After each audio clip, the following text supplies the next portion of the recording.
Olá, boa tarde, aliás, boa noite. Sejam bem-vindos aqui no canal Somos Espiritismo para mais uma live de sexta-feira, hoje às 20 horas.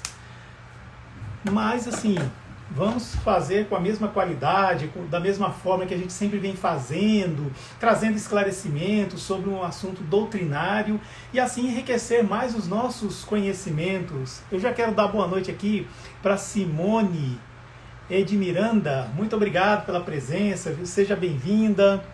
Se puder, por favor, mande aviãozinho para os seus contatos para divulgar a nossa live, tá bom? E a nossa convidada já chegou, a aprendiz espiritista está aqui, Betânia Paiva, diretamente de Cajazeiras. Vou chamar ela para dividir a telinha aqui comigo e assim nós começamos. Bernardo, seja bem-vindo, viu? Klaus Cristiane, muito obrigado pela presença. E ela está aqui. Boa noite, Betânia. Como vai? Boa noite, Eri. Vou bem, e você? Melhor agora com você aqui nessa live, não me deixando sozinho, porque na verdade eu não estudei, não me preparei, então ia ter que improvisar. Logo você não ter estudado, um rapaz que estuda diariamente. Ah, mas sempre é diferente quando a gente vai fazer live com o convidado, né? Aí o convidado sempre dá o tom e a gente vai seguindo, né? Como é que tá Cajazeiras? Quente, Essa cidade linda aí que eu nunca fui, mas eu vou. quente como sempre, será muito bem-vindo. Que bom. Adiantando que estou só com o Murilo, ele está dormindo e vamos torcer para esse rapaz não acordar durante a live e não dar sua participação aqui. Vamos pedir pro anjinho da guarda dele proteger o soninho dele. Mas, se ele acordar, você pega ele, a gente faz a live com ele também, porque não, horas, né? Ou então, se for o caso, a gente encerra mais cedo para você ficar com ele, sem problema. Aqui, quem manda é o convidado. O convidado pode tudo. Eu quero mandar um grande e afetuoso abraço aqui para Joyce, que está aqui com a gente. Joy, você que vai participar dessas lives de maio também. MV Borges, né, o Bernardo, Elidíssima, minha esposa, está aqui conosco. A Tida Barcelos, a Cristiane Klaus também, já falei com ela. A Simone Miranda. Eu queria pedir para todos vocês, meus amigos, mande aquele aviãozinho para os seus contatos, para os seus amigos, para eles virem aqui para a nossa live, que essa live está imperdível. Afinal de contas, né, nossa convidada é de um quilate assim elevado, né? A Betânia Paiva, do canal Aprendiz Espiritista. E ela vai falar hoje para nós sobre os infortúnios ocultos, capítulo 13 do Evangelho segundo o Espiritismo. Betânia, vamos começar com aquela prece maravilhosa para a gente sintonizarmos com o alto? Você quer que eu faça inicial? Sim, por favor. Pedir para a gente ficar na posição que se sentir mais confortável, para se sentir conectado com Deus. Agradecer a Deus esse momento em que estamos juntos, através desse veículo da internet, esse momento que é um momento de oração, de reflexão. Pedir a Deus que nossas vibrações do bem alcancem todas as famílias que passaram por perdas esses dias, algumas tragédias que infelizmente aconteceram no nosso país, alguns desencarnes por violência, que nossas vibrações, nosso amor, nossos bons pensamentos consigam alcançar esses irmãos que foram devolvidos ao plano espiritual e também as famílias que estão passando por essa dor, por esse momento difícil. Que assim seja, Senhor. Graças a Deus. Assim seja, muito obrigado. Betânia, tem muitos dos nossos amigos que estão aqui que te conhecem, mas tem aqueles que não conhecem. Então, por favor, conte para nós como é que é a sua história, a sua relação com o Espiritismo, assim, como é que se deu. E depois fala para nós também do canal Aprendiz Espiritista, quando ele foi criado, por que ele foi criado. Fala dos trabalhos, dos projetos que você já fez e o futuro, né, também, o que você puder divulgar. Pode ser, por favor? O fato de eu estar aqui hoje tem a ver, né, com o fato de eu estar aqui hoje enquanto espírita, enquanto com esse Instagram espírita, e estar nessa live, e o tema dessa live tem a ver com tudo isso, né?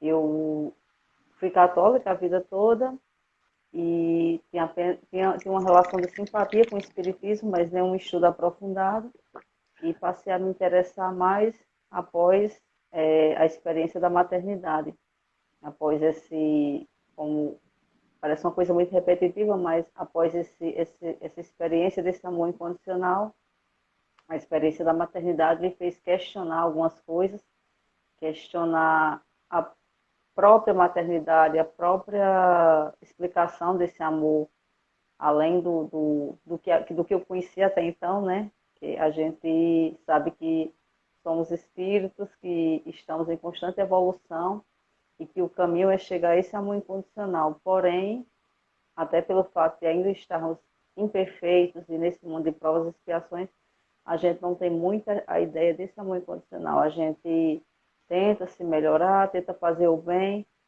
mas via de regra impomos limites a esse praticar do bem, esse praticar do bem não passa da seara do nosso bem-estar.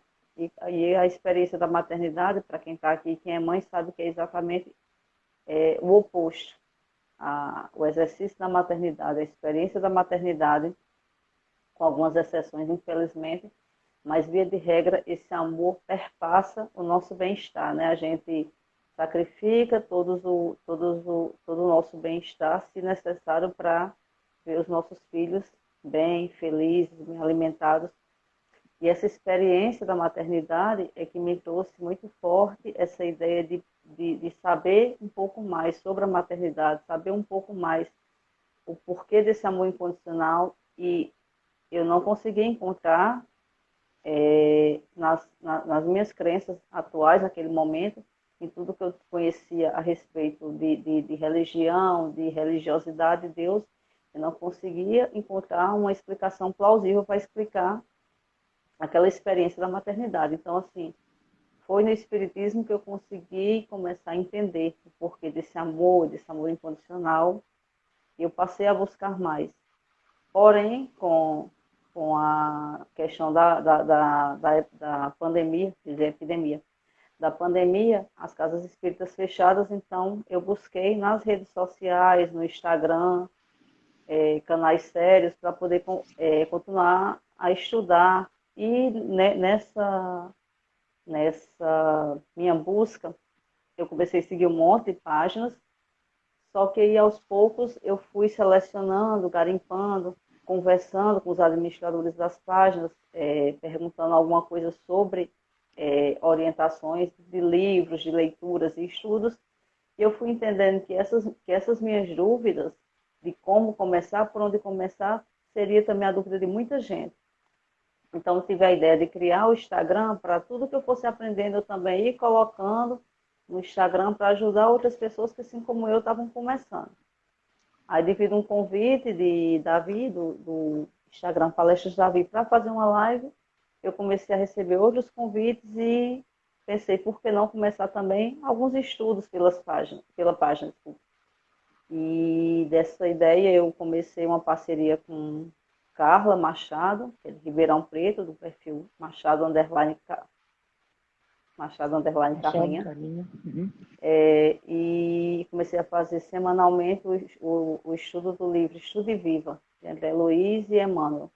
Depois, com o tempo, eu pensei em falar um pouco mais sobre essas personalidades que tanto ajudaram a difundir o espiritismo no Brasil.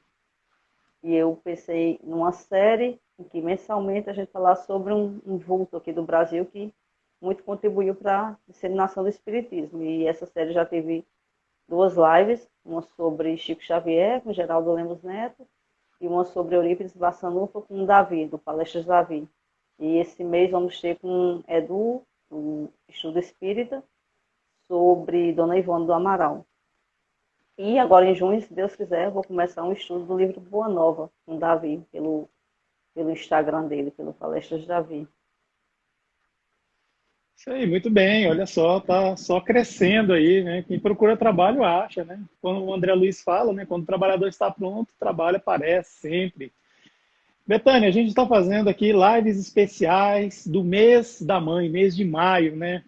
Também tem muita gente que gosta de casar no mês de maio, né? Assim, mês das noivas, né? Como falam. Mas eu prefiro o mês das mães, porque mãe é mãe e pronto, acabou, né? Olha só, a Flávia está aqui com a gente, amiga espírita, vai estar conosco também aqui nessa série de lives especiais do mês da mãe. Então, Eu assim, vi para que a o gente. Leandro chegou aí também, Leandro, isso, está aqui conosco. Muito contando o obrigado pela Espiritismo. presença. Isso. Está aqui a Cleusa, a Cris, Carla, o Contando o Espiritismo, o Leandro, nosso amigo, a Joyce, o Joy e você, esse perfil, né? Recomendo fortíssimo, viu? Muito bom. Antônio também está aqui com a gente, a Natana, grande amiga nossa lá do Mato Grosso do Sul, estado do Mato Grosso do Sul, Antônio, está aqui, já falei, né?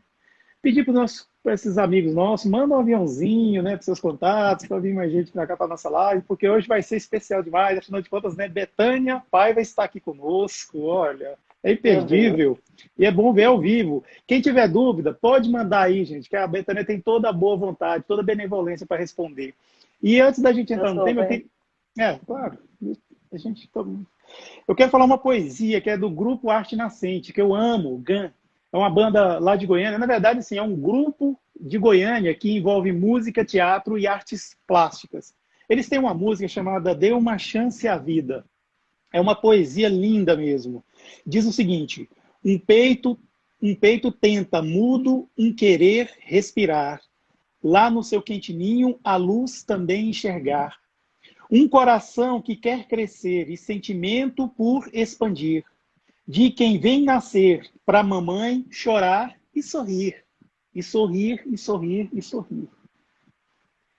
Vem, criança, vem surgindo com a divina beleza de viver. Vem, criança, vem chorando e no colo, junto ao seio, emudecer. Vem, criança, vem sorrindo, alegre por de novo renascer. Renascer e viver. Renascer e crescer. Mamãe, eu te quero sentir, me eduque, quero evoluir. É nosso destino irreversível. Gravidez é compromisso a assumir. Meus bracinhos nesta chance procurarão também trabalhar para o mundo novo de esperanças que na terra há de vingar. Gente, é lindo isso. Isso aqui está no CD Vida, está aqui, ó. Eu não decorei, eu colei, está aqui ó, esse CD Vida, é a primeira música, certo? Tá no Spotify, no Deezer, onde vocês quiserem aí, no YouTube. Escutem, vale a pena, é muito lindo, é muito lindo. E hoje nós vamos falar dos infortúnios ocultos, né? Mas por que, Ed? O que tem a ver infortúnios ocultos com o mês das mães? Tem sim. Se você ficar até o final aqui na live, você vai ter uma grande surpresa. E a Betânia vai falar aqui para nós aqui por que infortúnios ocultos tem a ver com o mês das mães. Não é verdade, Betânia? Eu tenho a impressão que em várias vidas, várias existências, você já foi mãe. Eu? Sim. Tá. Ah, a Agradeço pelo forma, elogio. a forma como você fala da maternidade, tu acha interessante que a gente vá lendo e parando? Pode ser, vamos fazer um bate-bola, aí a gente interage com os nossos amigos que estão aqui conosco, que já mandaram aviãozinho, né, para seus contatos, né, para vir mais gente para cá para a live, né? Vamos fazer assim, pode ser. Só para iniciar, ele está no capítulo 13, né? Está no capítulo 13 do Evangelho segundo o Espiritismo. É o item 4, os infortúnios ocultos. E só, Lourenço, meu amigo, seja bem-vindo. E só para dar um início, uma pincelada, vai falar muito, e você disse o que é que vai ter a ver, né? Os infortúnios ocultos vai falar muito de uma figura, de uma mãe bastante caridosa, mas que também a filha, sempre que ela vai fazer as caridades, né? Ela leva a filha junto para poder ver, para poder se espelhar. E tem até um momento lá na mensagem, na narrativa, que a filha também quer fazer a caridade, mas ela explica que ela deve fazer a caridade com quem ela tem. Não doar o que é da mãe, porque isso não seria mérito dela. mas que ela possa cuidar dos doentes, costurar para as pessoas, para que ela possa fazer a caridade com que realmente ela tem, né? No caso, com o serviço. E só para iniciar uma reflexão, eu estava lendo essa mensagem e estava pensando, né, assim, a questão, tem muito aquela frase que a gente vê muito, que a palavra ensina, mas o exemplo arrasta.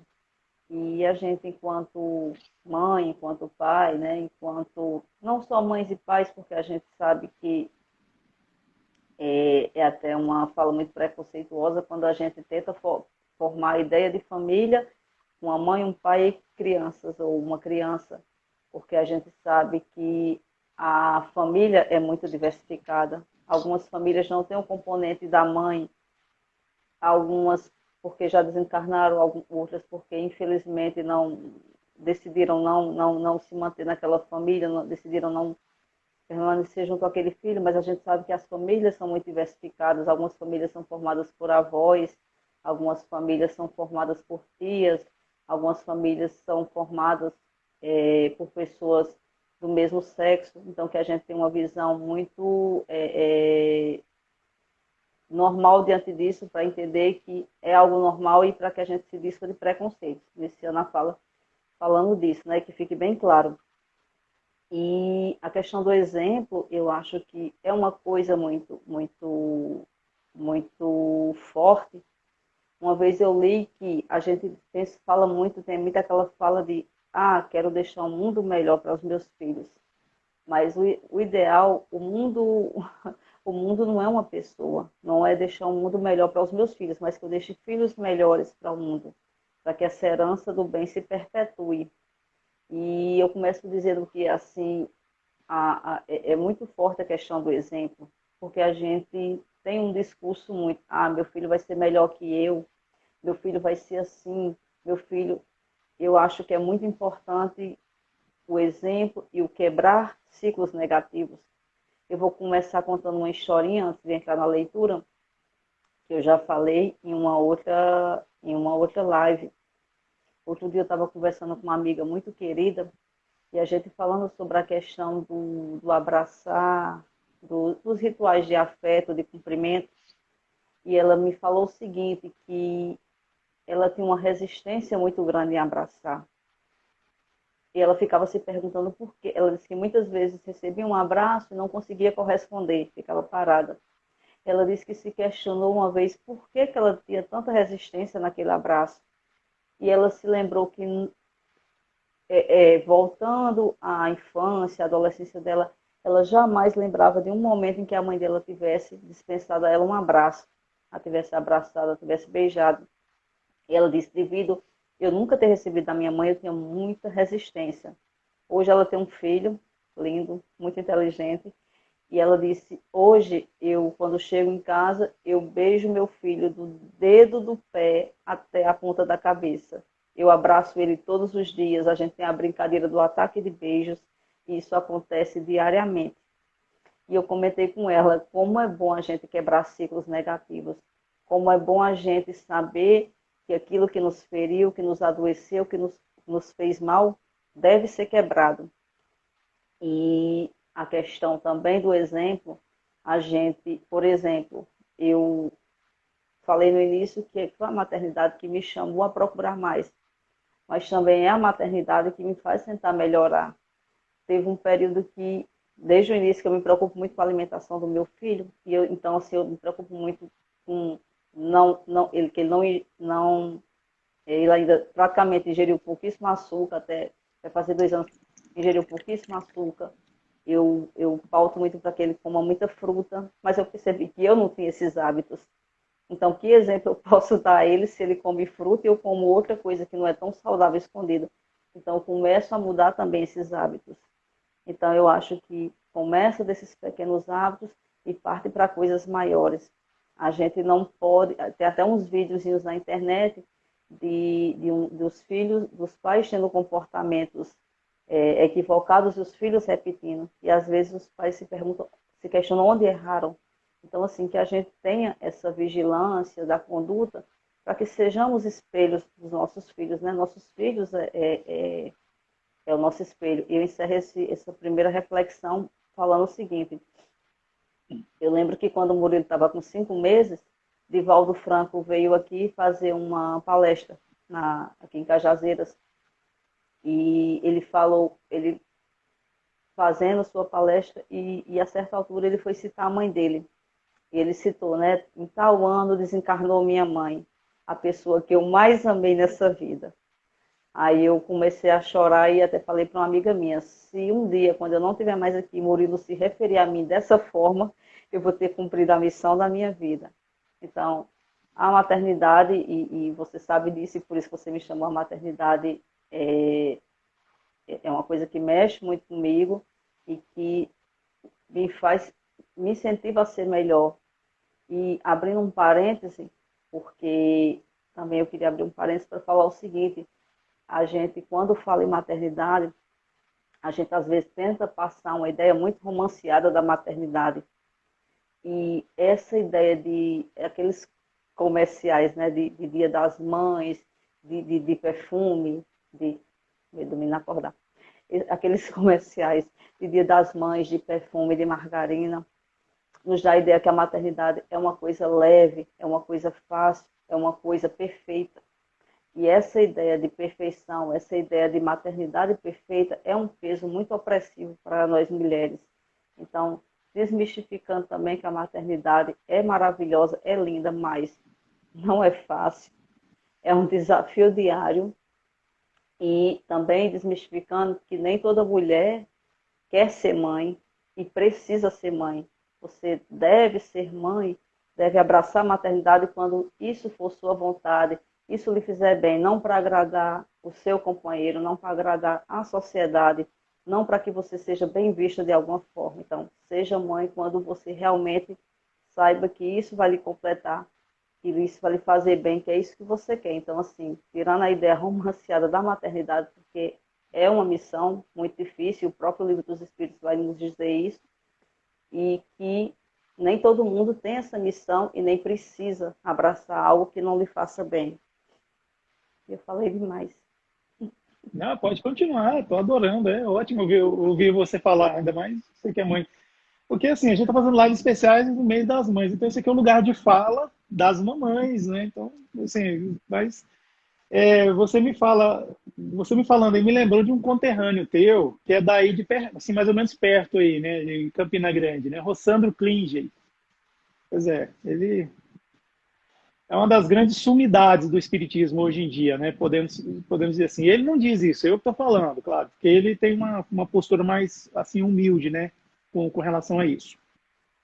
Mas eu me recordo dele falando, quando ele tinha assim mais ou menos 16 anos de idade, ele foi praticamente criado pela mãe e pelo avô paterno. O pai se separou muito cedo, aquela coisa toda, tal.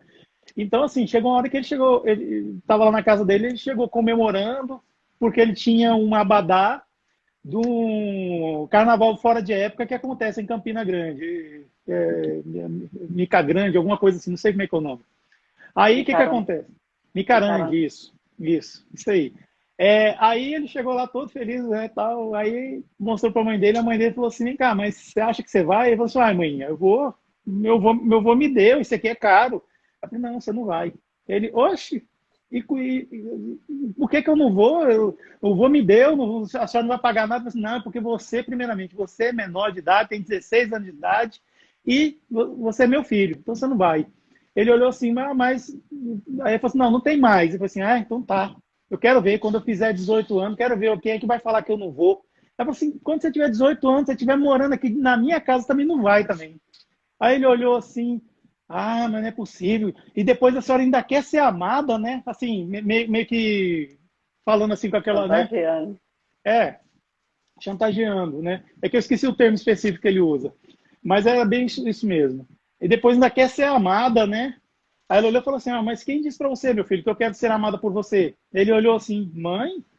Ela olhou para ele e falou, sim, é amor, meu filho. Ela falou assim, amor é uma escolha, a gente escolhe amar. O que eu quero de você é respeito. Enquanto você estiver morando na minha casa, estiver comendo da minha comida, você tem que me respeitar. Agora, amar, a gente escolhe. Eu te amo desde quando você nasceu, amo agora e vou amar até não sei quando, vou amar pro resto da vida, porque eu escolhi te amar. Agora você que escolhe me amar ou não, mas respeito você tem que ter. Aí ele foi, saiu, bateu a porta, aquela coisa de adolescente, né? Bateu a porta do quarto e tal. Mas aí depois ele foi amadurecendo, fez um curso de psicologia e tal. Aí ele viu que ensinamento maravilhoso essa mãe deu para ele. E ele não cansa de falar que a mãe dele é uma mulher assim feminista, porque ela tem esses ideais, aquela coisa toda, e ao mesmo tempo educou ele de uma forma assim que ele, né, ele virou assim um grande homem, né? Estudou, fez doutorado, ele é doutor em saúde, saúde, esqueci, saúde mental, alguma coisa assim. E ele conta isso assim de uma forma assim, sei lá, assim, foi o grande descobrimento da vida dele. Ou seja, a mãe dele educou ele de uma forma que ele entendesse essas coisas, porque o amor é um sentimento muito sofisticado. Um dos ingredientes principais do amor, tem outros, mas os principais é o respeito e a admiração. Quando você respeita e admira alguém, você pode dizer que você está amando. Às vezes respeitar não, você pode respeitar porque tem medo, às vezes você respeita porque aquela coisa que você está querendo conseguir tá querendo conseguir algo, né? Por exemplo, você está no emprego, então assim, você tem que respeitar aquele chefe assim meio babaca, você tem que respeitar, porque afinal de contas ele pode, né, te pedir a cabeça, você vai demitir. Agora, quando você respeita e admira, junto tudo, aí dá essa química boa. Então, assim, é muito interessante esse ensinamento aí. E você estava falando aí dessa questão da maternidade, é uma via de mão dupla, né? Do mesmo jeito que você educa, você também é educada pelo seu filho. O Murilo, ele vai fazer 2 anos agora, né? Isso. Pois é. Desde quando o Murilo nasceu, aliás, desde quando ele estava na barriguinha aí, ele estava te educando. Quer dizer, eu falo assim, claro, a visão da maternidade que eu tenho é um pouco obtusa, porque afinal de contas sou homem, aquela coisa toda. Mas eu tenho uma filha e eu participei bastante mesmo, assim, desde quando ela foi concebida, desde depois que ela nasceu, eu fui assim, muito presente mesmo. E eu percebi o quanto que essa coisa da educação dos filhos é uma via de mão dupla mesmo. Tanta besteira que eu ia fazer, tanta coisa que eu ia falar, que eu fazia assim, aí eu lembrava, eu tenho uma filha para criar. Eu tenho uma filha para criar. Tava no trânsito, assim, passava aquele filho de Deus, aquele consagrado, sabe? Dava aquela fechada assim que arrancava a tinta do carro. Aí eu trocava a marcha aqui e já pensava assim: não, eu tenho uma filha para criar. Aí eu baixava minha bola. Então, assim, a minha filha me tornou uma pessoa melhor, sabe? E eu acredito assim que isso aconteça com muitas pessoas que participam, que curte esse, sabe, esse momento assim. E é para a vida toda, né?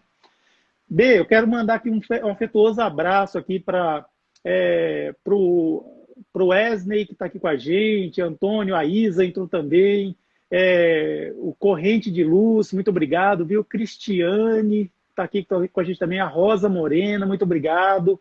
A Maria Aparecida Ferreira Freitas, muito obrigada. A Vanessa Rocha, o Marcos, né, que eu não falei com ele, está aqui agora, nosso grande amigo, Marcão aqui, o Louren. Flávia, muito obrigado. Flávia Alves de Souza, muito obrigado pela presença de todos, viu? Se quiserem divulgar a nossa live, divulga, viu? Porque ela está imperdível, está muito boa mesmo. Mas aí, eu acho que eu também falei demais agora, né? Então deixa eu passar um zíperzinho aqui, né? Não, você falou num ponto bem interessante, a questão. Boa noite, Glauco. Seja bem-vindo, psicanalista. E você falou num ponto bem interessante, a questão da educação, sim. A gente é educado constantemente pelos nossos filhos. Ontem chegou um moço para fazer a entrega aí eu, na pressa, né, gritei, já vai, gritei dentro de casa. Ele foi lá na garagem, olhou para o rapaz e disse, já vai. O rapaz ficou tão surpreendido. Aí disse, meu Deus do céu! o rapaz ficou tão surpreendido. Ele disse, tá bom, meu filho, tá bom. Aí eu fui, peguei a encomenda, paguei. Aí quando eu paguei, ele olhou para o rapaz e disse, obrigada. O rapaz até voltou e falou, de nada, cara, valeu, não sei o quê. E assim, e eu fico pensando assim, e volto o exemplo, né? Eu tenho muito costume de, mesmo quando eu estou falando com meu marido dentro de casa, eu peço as coisas, por favor, eu dou obrigada. E eu tenho um costume também com o Murilo, né? Quando ele me dá alguma coisa, eu digo, obrigada, meu amor. E assim, ele está pegando esse costume, né? Do por favor, do obrigada. Então, assim, volta a questão do exemplo e também volta a questão do ensinamento, como você disse. No dia que eu esquecer do obrigada, no dia que eu esquecer do por favor, é ele que vai me lembrar. E E sem contar com outras coisas. Eu acho que a própria ideia de você se melhorar para seu filho se espelhar, um bom exemplo seu, já é uma grande educação. Eu sempre penso nisso, né? Eu acho muito bonito quando quando eu vejo um texto de um filho falando sobre a mãe. Eu acho muito bonito quando eu vejo algum filho falando sobre a mãe. E trazendo também o nosso exemplo, o nosso querido que desencarnou agora há pouco, Paulo Gustavo. E eu fiz até um textinho no meu filho sobre ele, assim, o quanto ele ter homenageado a mãe dele, representando a própria mãe, o quanto também para todas nós, enquanto mulheres, enquanto mães, aquela mãe que ele nos mostrou, o quanto foi bom, o quanto foi benéfico, o quanto foi libertador, uma mãe real, porque a mãe, não existe aquela mãe perfeita que sabe todas as respostas, não existe aquela mãe perfeita que vive sempre calma, é aquela mãe que grita, é aquela mãe que tem ciúme do filho, que tem medo de perder quando vê ele tendo contato com outras pessoas. Então, assim, essa é a mãe real, é a pessoa real, né? Somos humanos imperfeitos, tentando melhorar. Então, assim, é libertador. Eu acho que eu sigo muitas páginas sobre maternidade e a gente ainda nem entrou no tema, né? Só conversando. Mas é que esse assunto rende tanto. E assim, eu sigo muitas páginas de maternidade e tudo. E assim, o quanto a maternidade ela pode ser leve, maravilhosa, saborosa, mas pesada, com o peso dos julgamentos. Eu lembro que recentemente eu conversando com uma pessoa e o filho dela está com problema de saúde e ela estava assim muito assim um fardo muito pesado, porque ela disse que muitas vezes não suportava e chorava na frente da criança. E alguém teve a bendita ideia de dizer a ela que ela não poderia chorar porque ela precisava mostrar que era forte. Então, assim, eu disse a ela, eu disse, você não precisa ser forte o tempo todo. Aliás, você não consegue ser forte o tempo todo. Você não precisa ser forte, você não consegue. É normal, é natural você desabar, você chorar. E tenha certeza que você é a melhor mãe que seu filho pode ter. E assim, ela começou a chorar mais ainda. Né? Aí ela começou a chorar. Eu acho que estava há tanto tempo presa, aquela vontade de chorar, aquela vontade de botar para fora. E o peso do julgamento. E até eu completei assim, eu disse, a gente muitas vezes tem a fórmula certa para a vida das pessoas e não resolve nossos próprios problemas. Então, assim, que a gente tenha mais empatia com as mães, né?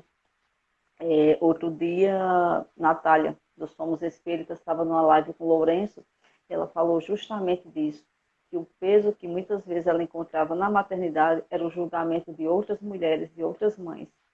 Então, assim, que a gente crie mais essa rede de apoio, de empatia, de amor, porque a maternidade, como você disse, já é uma coisa, é uma missão muito árdua, né? E se ainda a gente tem o peso desse julgamento, o peso desse dedo apontado para a gente, é muito complicado. Exatamente. É realmente muito complicado. Mas ser mãe, eu entendo assim que é uma vocação mesmo né, de vocês mulheres, né? Assim, só que às vezes acontece de a maternidade vir de uma forma diferente, às vezes não planejada, mas tem 9 meses para, né, para se preparar. Recentemente aconteceu um assunto um fato aqui muito triste aqui no Distrito Federal. Num papa-lixo que tem aqui, pela cidade é espalhado algumas caçambas que colhe lixo e tal. Então, num deles foi encontrado uma criança recém-nascida ainda com cordão umbilical. Foi encontrada por um reciclador e um bombeiro reformado. Aí, claro, né, levaram para o hospital, fizeram aqueles primeiros atendimentos, como deve ser e tal. Aí conseguiram localizar a mãe. Uma adolescente de 16 anos. Escondeu a gravidez do jeito que pôde. Aí o neném nasceu, claro, ela sozinha. E uma, por causa da idade ou desespero, alguma coisa assim, foi e abandonou a criança do jeito que ela achou. Pôs no balde e colocou nesse papa-lixo. Aí, ao conversar com ela, ela disse que tinha muito medo da mãe dela, muito medo mesmo da mãe, da família. O pai da criança não quis assumir, aquela coisa toda, negou, e ela ficou assim, isolada, sozinha. Aí eu fico me pensando, né? Infelizmente, eu estava no trabalho, aí a gente ouve coisas, né, na hora do almoço e tal. As pessoas jogando pedra, né, agredindo mesmo com palavras, aquela coisa toda. E foi o que eu ouvi, mas assim, a gente sabe que pelas redes sociais também a pedrada come, né, também, né, infelizmente. Aí eu fico pensando, né, gente, por que tanta coisa assim contra a mulher, né? E você falou, né, que às vezes a mulher, quando é uma mãe jovem, e tem o primeiro filho, né, ela muitas vezes é hostilizada até por outras mães mais experientes, né? Isso aí realmente é triste, dói demais. Até onde eu sei, filho é produto de duas pessoas que se juntam, tal. Pode ser, tem inseminação artificial, aquela coisa toda assim, tal, mas precisa dos dois elementos, o masculino e o feminino. Aí, nesse caso, engraçado, todo mundo nessas horas lembra da mãe, quando acontece, né? Quando toma conhecimento de um aborto, alguma coisa assim, um aborto provocado, né? Lembra sempre da mãe, mas ninguém lembra do pai, ninguém lembra da família, ninguém lembra, assim, do vizinho, ninguém lembra. É, assim, é muito estranho isso. Eu costumo dizer, assim, eu não vou querer emitir minha opinião aqui com relação a isso, mas nenhuma mulher aborta sozinha, nenhuma. Nenhuma mulher. Ainda que ela esteja sozinha no banheiro, lá, sabe, fazendo aqueles procedimentos que eu não vou falar aqui, tomando aquele comprimido que eu também não vou falar o nome aqui, que eu me recuso. Mas nenhuma aborta sozinha. Tem sempre muitas pessoas envolvidas aí nesse ato criminoso. Assim como essa menina que teve um filho e abandonou no lixo e tal. Ela não fez isso sozinha. Então, assim, é complicado você ver a sociedade toda se voltar com o dedo, bem, sabe, oprimindo mais ainda. É igual aconteceu que ele fala da criança que era abusada por um parente dela desde os, sei lá, 6 anos de idade, com 10 ficou grávida, aí foi autorizado o aborto e ficou aquele monte de gente lá no hospital, segurando cruz. Meu Deus, parecia a Inquisição da Idade Média. Uma criança de 10 anos, a pelve dela não está formada, o aparelho reprodutor não estava formado, ela estava correndo risco de vida, ela ia morrer se ela tivesse aquela criança. Pelo amor de Deus, o bom senso, assim, para alguns cristãos aí, foi por água abaixo, ou se é que existiu alguma vez, né? Desculpa eu falar isso aí, perdão, mas é que eu fico emocionado. Mas, assim, é muito, é muito duro esse sacerdócio da maternidade com relação às mulheres, né? Porque o sofrimento todo, aquela coisa, os primeiros 3 meses de gravidez, nem todas acontecem isso, mas muitas enjoam bastante, não consegue parar nada no estômago, e tudo que come, e aquele mal-estar, aquela coisa assim, nunca está bem, nunca está legal, porque está sempre sentindo um cheiro. Aí depois vem o segundo trimestre, aí depois, nas últimas semanas, aí aquela coisa de se vai dar certo, se não. Aí, hoje em dia, graças a Deus, a gente tem a tecnologia, as imagens, a gente vê que a criança vai nascer certinho, tudo bem, então a gente dá um alívio, já dá um refresco. Mas aí a criança nasce, aí tem o perigo da eclâmpsia, tem o perigo da depressão pós-parto. Quando minha filha nasceu, eu estava lá no quarto, lá tinha uma mulher que queria jogar o filho dela pela janela. Ela estava com depressão pós-parto. E depois ela se sentia culpada, chorava. Aí a gente conversava com ela e falou assim, olha, não, isso que você está sentindo, você é humana. Você não pode se sentir culpada por você pensar isso. É só você respirar, achar que tal. Assim a gente conversava. Então, assim, é muito difícil. E muitos de nós homens não tá nem aí. É um verdadeiro, assim, fazedor de menino e sai por aí sendo bonitão, gostosão da parada.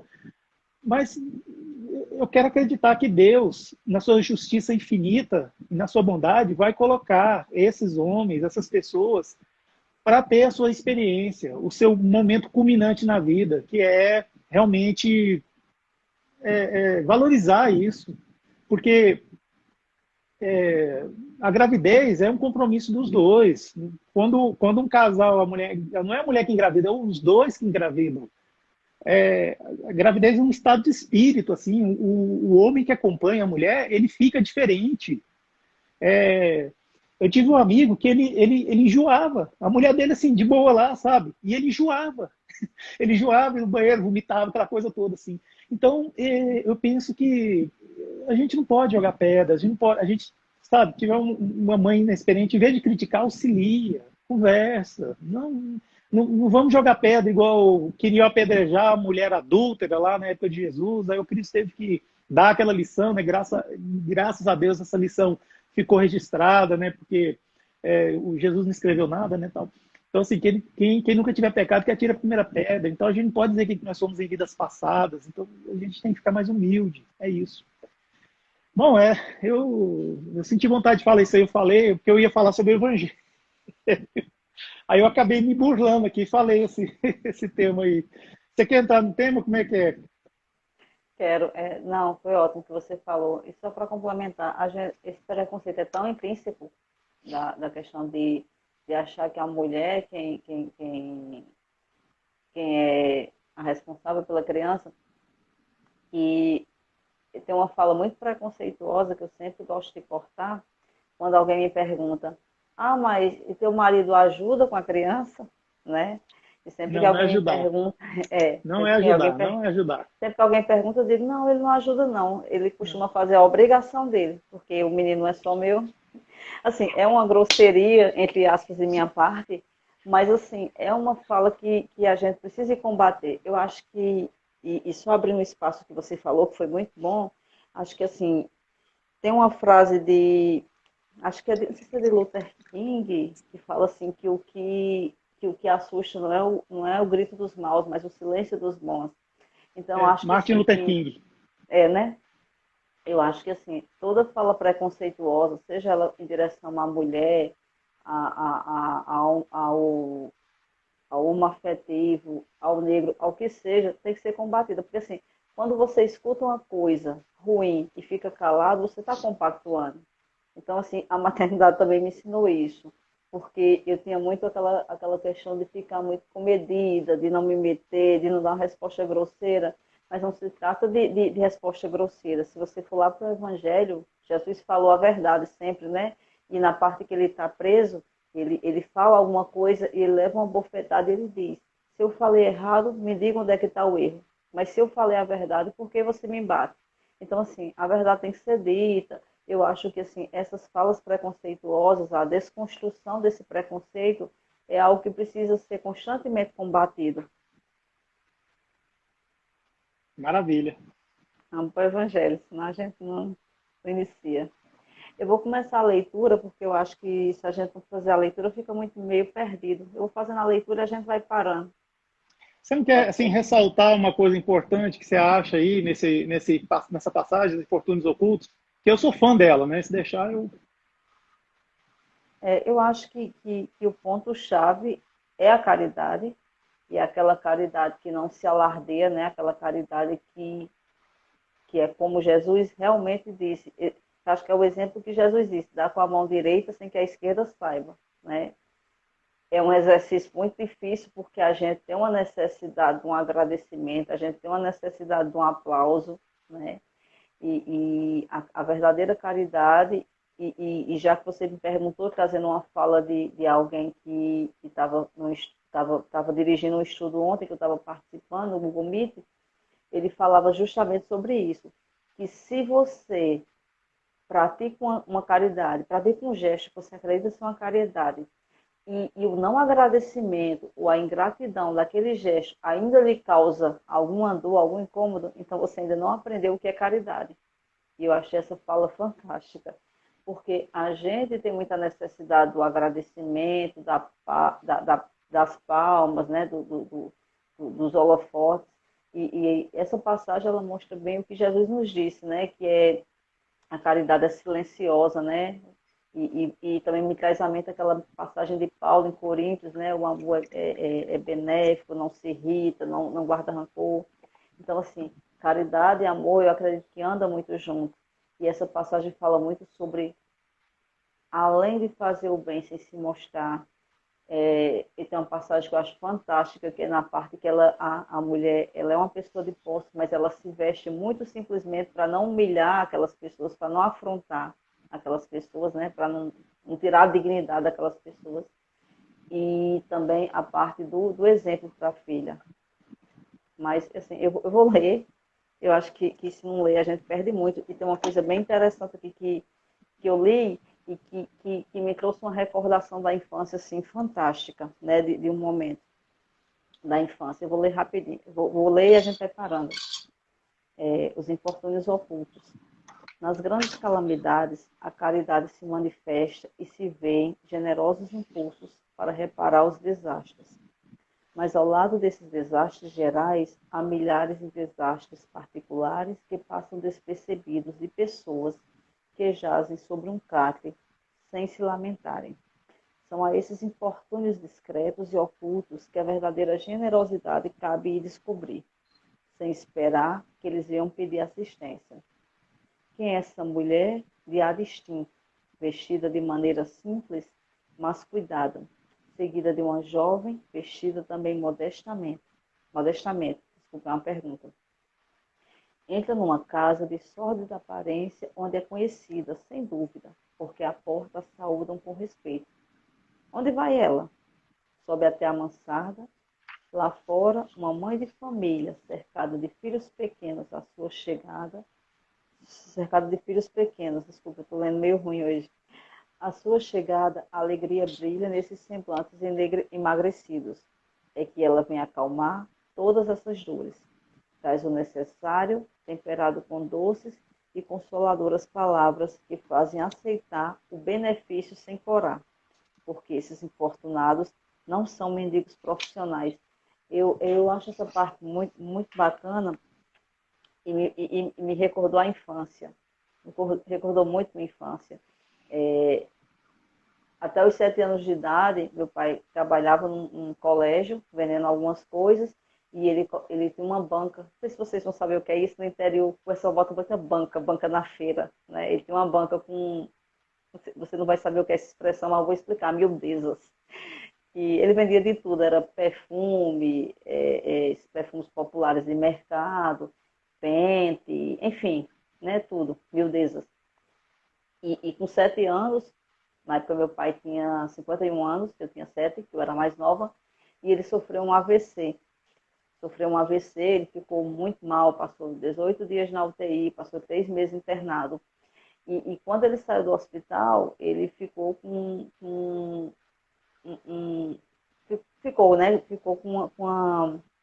um dos lados do corpo dele não tinha mais movimento.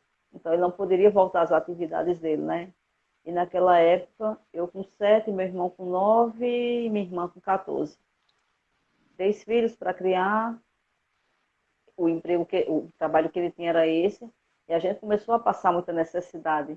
E eu lembrei, eu lembrei muito dessa parte que fala que, que a mulher ajuda de uma forma que não fazia eles corarem, porque eles não eram mendigos profissionais, né? Eu lembrei muito dessa parte, porque a gente começou a passar assim, muita necessidade.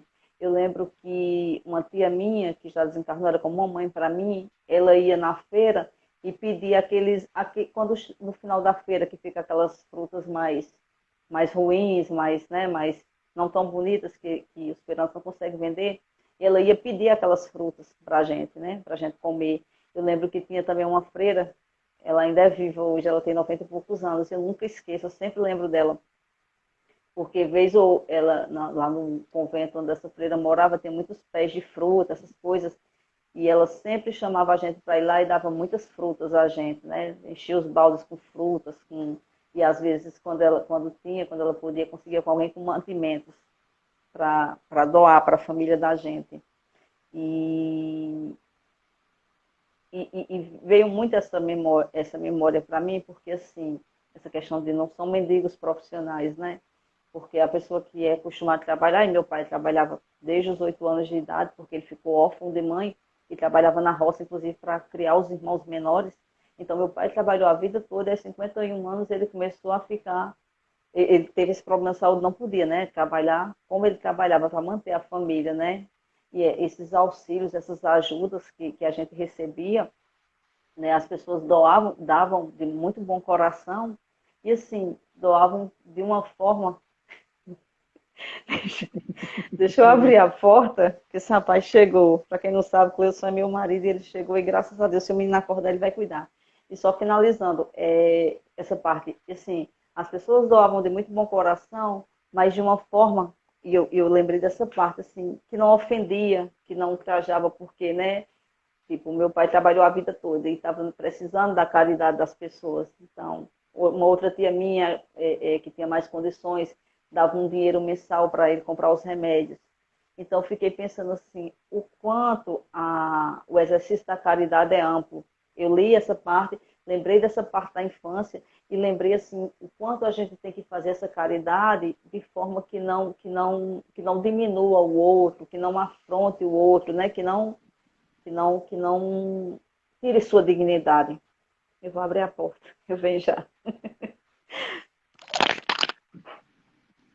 Nós estamos fazendo as lives especiais do mês de maio, que é o mês das mães, e estamos falando dos infortúnios ocultos. É uma passagem que tem no Evangelho, no capítulo 13, item número 4, e fala de uma mulher assim, de certa forma misteriosa, e que entra num lugar pobre. Ela sobe até uma mansarda, né, que é como se fosse um sobrado, e tem pessoas que jazem num catre. Catre é aquelas camas de campanha, né, e ficam sofrendo silenciosamente. Por quê? Porque na cidade está acontecendo uma calamidade pior ainda. Bora Mas lá, ela, mas bora lá, ela então, vai, garantida. é, salve Cleudson. Aí ela vai até uma família que, pelo jeito, ela já conhece essa família, ela já leva para essa família o que eles precisam. Ela se veste de uma forma muito simples, muito assim digna, né, mas com simplicidade, e se faz acompanhar de uma mocinha. Essa mocinha é sua filha, também simplesmente assim vestida de roupa simples. Então vai praticar beneficência, caridade material. Só que não só isso. Ela leva, junto com as doações, palavras dóceis, palavras de incentivo e encorajamento para aquela família passar pelo que ela passa. Foi o que a Betânia acabou de falar para nós. Só que ela faz a caridade em 360 graus. Por quê? Porque aquela família está passando necessidade porque o arrimo da família está doente, está no hospital. Não são mendigos profissionais. A Betânia estava falando aqui de uma experiência pessoal dela, coisa que ela passou na infância. A gente até agradece por ela, né, abrir para nós esse capítulo tão importante da vida dela. E assim essa mulher vai até o hospital, vai falar com o pai daquela família e falar para ele o seguinte: olha, a sua família não está passando fome, os seus filhos vão para a escola agasalhados e a sua esposa também não está passando necessidade. Então você pode ficar tranquilo, pode se curar, que eles estão bem cuidados, com um mínimo, assim, mas estão bem cuidados. E ela não cuida só dessa família. Tem uma série de famílias que ela visita, porque ela leva no carro dela um armazém de coisas que as pessoas precisam. Né? E aí, Betânia? Liberou lá o homem? Liberei. Eu posso continuar a leitura? Por favor. Posso, né? Eu já falei da parte do hospital, que ela vai lá, né, Eu falar vi. tal. O pai está no hospital e durante esse tempo a mãe não pode baixar as necessidades. Graças a ela, a senhora, né, que ajuda, essas pobres crianças não suportarão nem o frio nem a fome. Irão à escola agasalhadas e o seio da mãe não secará para as criancinhas. Se há um doente entre eles, nenhum cuidado material a repugnará. De lá se dirige ao hospital para levar ao pai algum consolo e o tranquilizar sobre a sorte da família. No canto da rua espera uma viatura, verdadeira loja de tudo o que leva aos seus protegidos, que visita assim sucessivamente. Não lhes pergunta nem sua crença, nem sua opinião, porque para ela todos os homens são irmãos e filhos de Deus. Terminada a excursão, ela diz: comecei bem o meu dia. Qual o seu nome? Onde mora? Ninguém o sabe. Para os infelizes, é um nome que não revela nada, mas é o anjo de consolação. E à noite, uma sinfonia de bênçãos se eleva para ela até o Criador. Católicos, judeus, protestantes, todos a bendizem. Essa parte que diz assim, não lhes pergunta nem sua crença, nem sua opinião, porque para ela todos os homens são irmãos e filhos de Deus. E eu estou lembrando aqui de uma live que eu estava assistindo com o Leandro Carnal e Fafá de Belém, né? E Leandro Carnal ele se autodeclara ateu. E eu achei muito bonita a fala dele, que ele disse assim que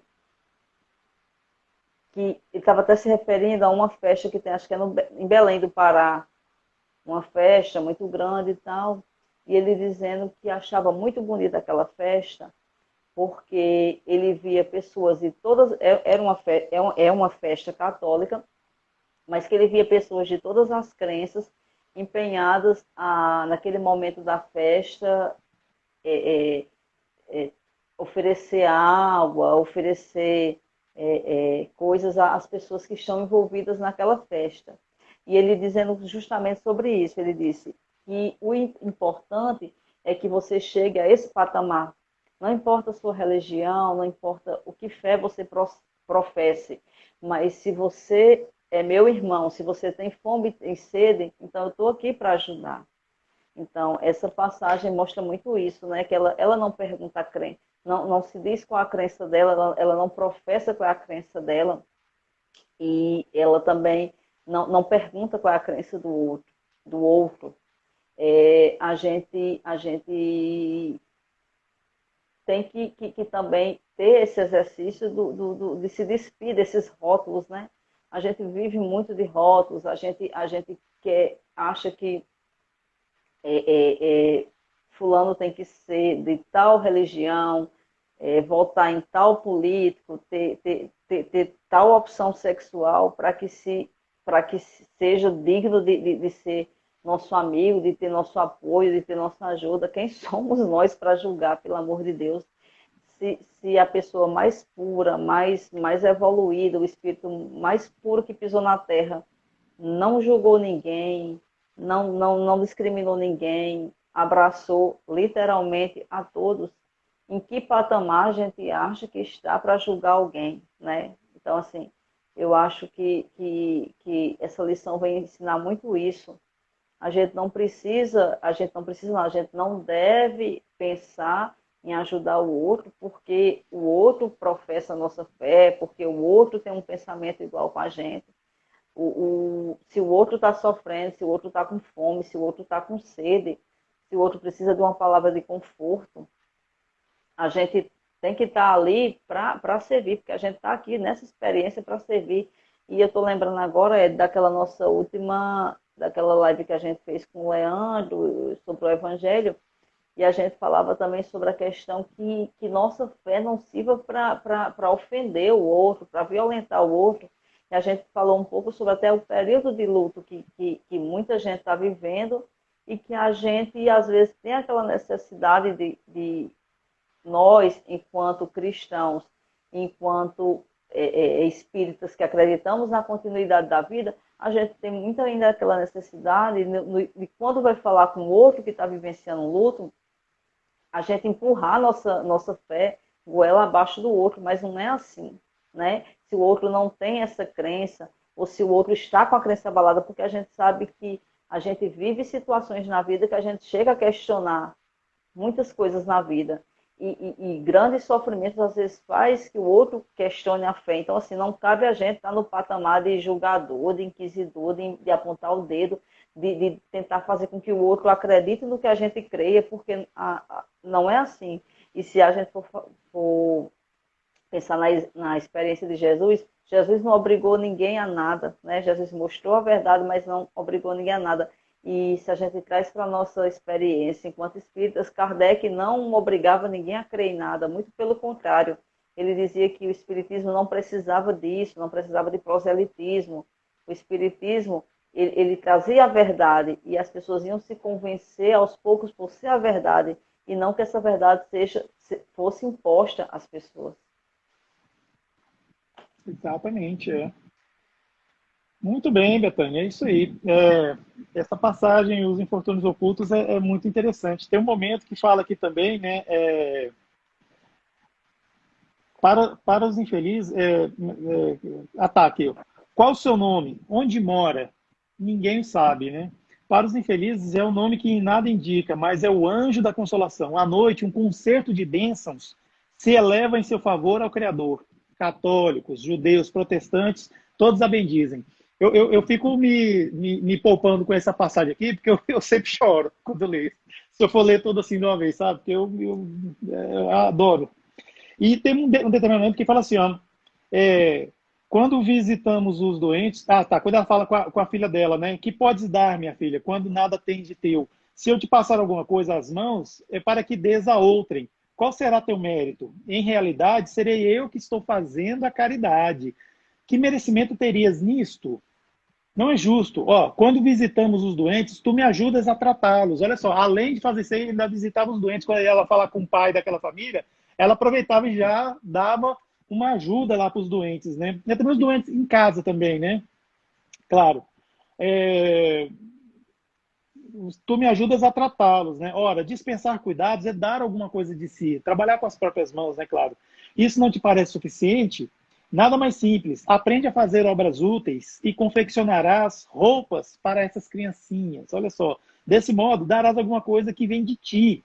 É assim que aquela mãe verdadeira cristã prepara a filha para a prática de virtudes ensinadas pelo Cristo. É espírita? Que importa? Às vezes, assim, eu até digo mais, é cristã? Que importa? Gente, essa mulher fazendo uma coisa maravilhosa, ensinando a filha dela a verdadeira beneficência, benevolência, ou seja, o importante é você dar algo de você. A gente dá dinheiro, dá coisas materiais, é importante, claro, mas não é só isso, tem algo mais. E é o que ela ensina aqui para a filha dela.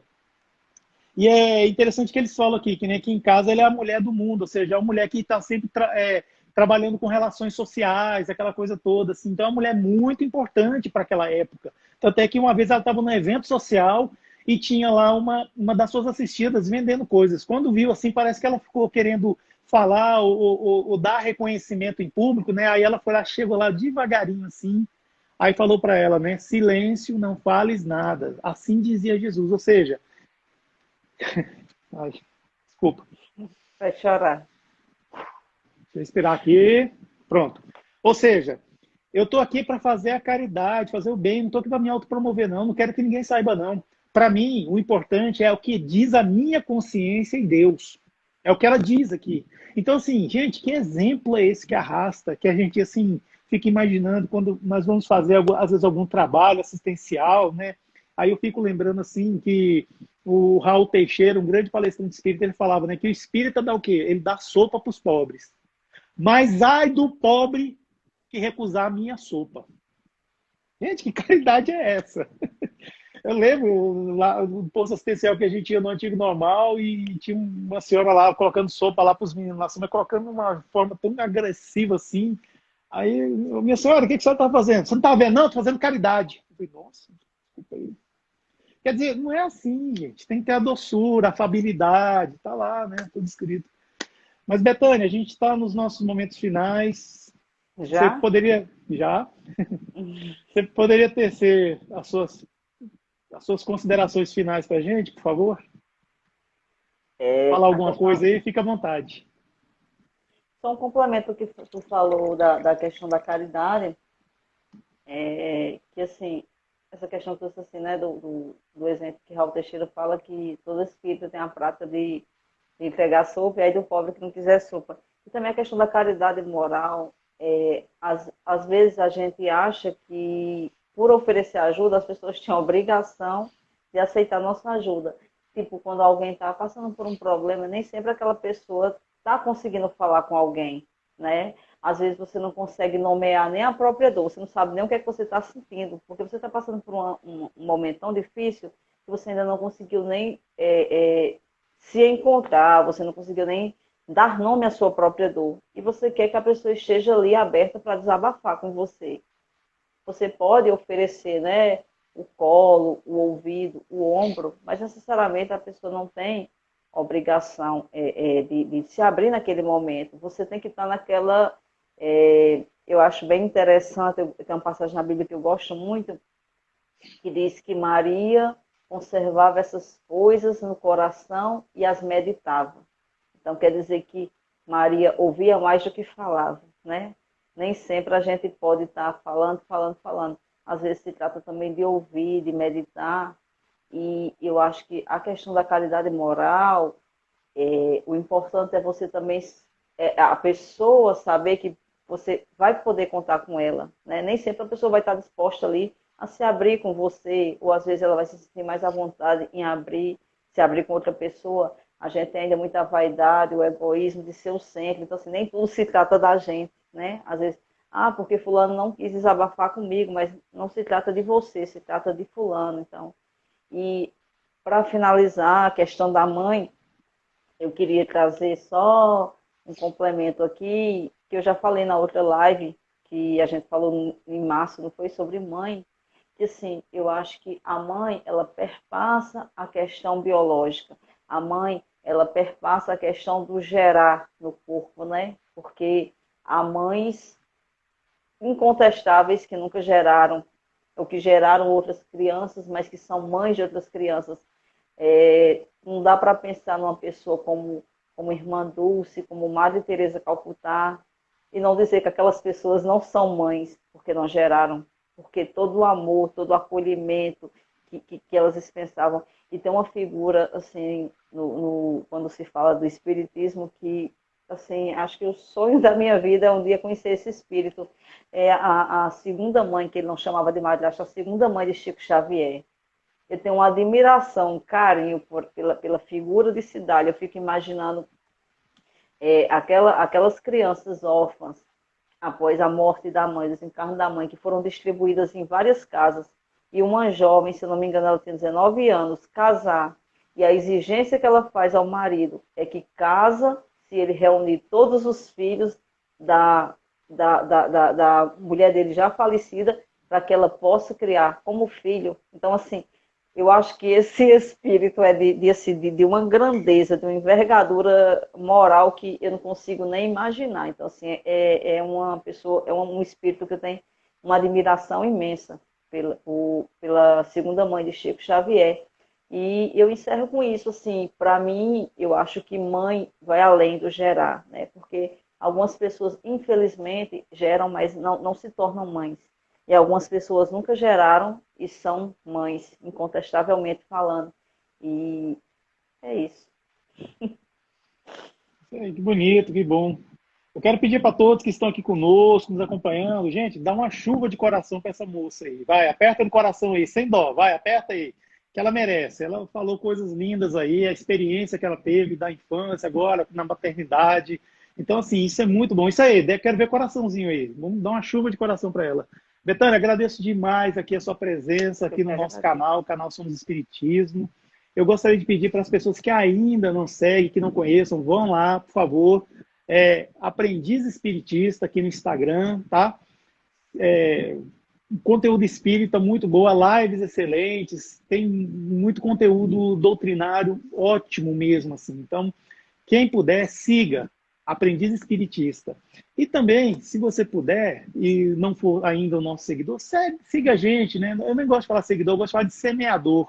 Nossos semeadores aqui no canal Somos Underline Espiritismo aqui no Instagram. Nós temos muito conteúdo espírita, todo dia tem postagens de cunho doutrinário. Então, assim, tem sempre algo para ver, ouvir e refletir, claro. E nós estamos presentes também no YouTube, canal Somos Underline Espiritismo. Lá no YouTube nós temos um trabalho maravilhoso, que é Histórias e Anedotas do Espiritismo. A gente lê uma historinha, aquelas historinhas que às vezes a gente conhece por aí de palestra, só que a gente explica o cunho moral que tem e o ensinamento que essas historinhas têm, de uma forma divertida, leve, descontraída, mas, né, dentro do tema.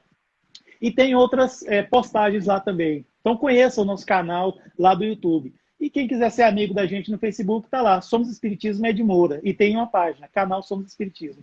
Gente, eu agradeço demais a presença de vocês. Betânia, muito obrigado Eu mesmo. que Um agradeço. beijinho no Murilo. E agora eu vou convidar você e todos que estão aqui conosco para que se sentirem à vontade, fechar os olhos e assim acalmar a mente, o coração, já que essa live foi muita emoção mesmo, que fez subir. E dessa maneira agradecer a Deus, a nosso Pai, por que não dizer a Deus, nossa Mãe, por permitir que nós estivéssemos aqui nessa noite, estudando, falando sobre doutrina espírita, e um tema assim tão relevante, tão de grande relevo, que é falar sobre maternidade. Muito obrigado pela presença de todos, ainda aqueles que passaram por um curto momento, mas que todos possam ser alcançados com essas graças. E assim eu gostaria de, em forma de agradecimento, em orar dessa maneira.